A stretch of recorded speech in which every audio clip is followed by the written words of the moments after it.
If you're like most every woman I have met, you might be walking around with a wound of feeling not good enough. And today I'm going to talk with you a little bit about how feminist therapy can help heal this wound of not feeling like enough. Hi, I'm Emma Coble. I'm a licensed professional counselor operating out of Denver. I see clients all over Colorado and in Florida in my online practice.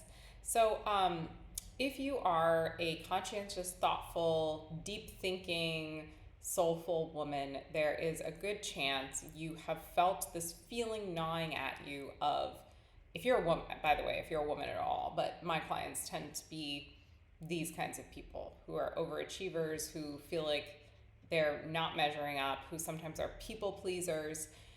If this is you and you struggle with this wound of like not really feeling like enough, this is something that can be so oppressive. It follows you around. You feel like you have to be the perfect friend, daughter, mother, sister, all of it.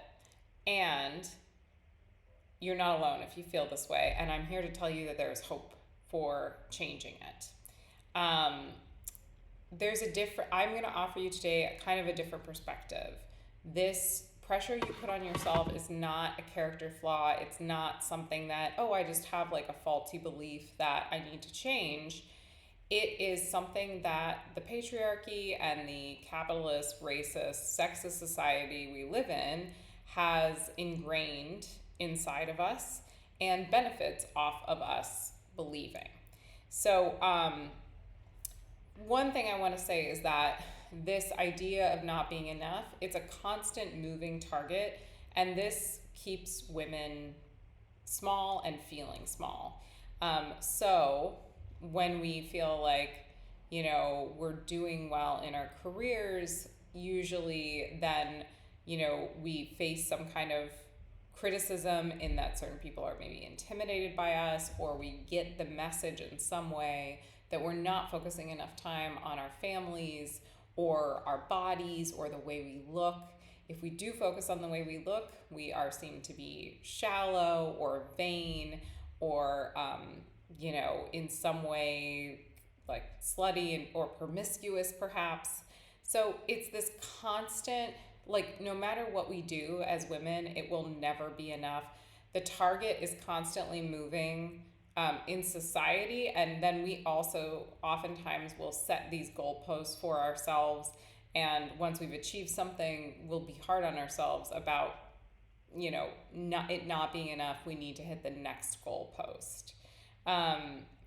We have been taught to do this, and we have often been rewarded for doing this, but I want to say that we have been taught to do this because society, a patriarchal society we live in, benefits from us constantly feeling like we're not enough, us constantly trying to take care of and please others, and to be caretakers and not pay attention to our own needs, and from us being exhausted, from us being worn out. It is not you. Like, the problem is not you. The fact that you have an inner critic that is loud, the fact that you feel like you're never measuring up, there's not something wrong with you. When we've internalized this pressure, when we've been running at full speed constantly, when we feel like we're not measuring up constantly, we are in a constant state of hyperarousal and fight or flight, and this becomes trauma inside our bodies. When we're responding to everything as if it could be dangerous, when we are fawning and people pleasing, our nervous system really never gets a chance to calm down, relax, regulate, and then we become just basically wrecks. Like, we feel on edge all of the time. So this is a traumatic state to be in. So we also start to develop this narrative oftentimes when we're there of like, I have to be perfect to be loved. If I rest, I'm lazy. If I don't do everything I possibly could, if I experience hardship, it would be my fault. So there's this narrative that's really strong that it's almost like we're living with a critic who is abusing us, even though the part of us that's doing that is trying to protect us. we're living with that all the time, and that can also be traumatic inside our systems. So instead of trying to fight this inner critic, what we want to do is befriend this inner critic, to acknowledge that, to acknowledge it trying to protect us, to understand how and why it's trying to protect us, and when it started doing that, and why it had to start doing that, rather than just trying to argue with it. Because when we try and argue with it, we get caught in an entanglement that we just cannot win.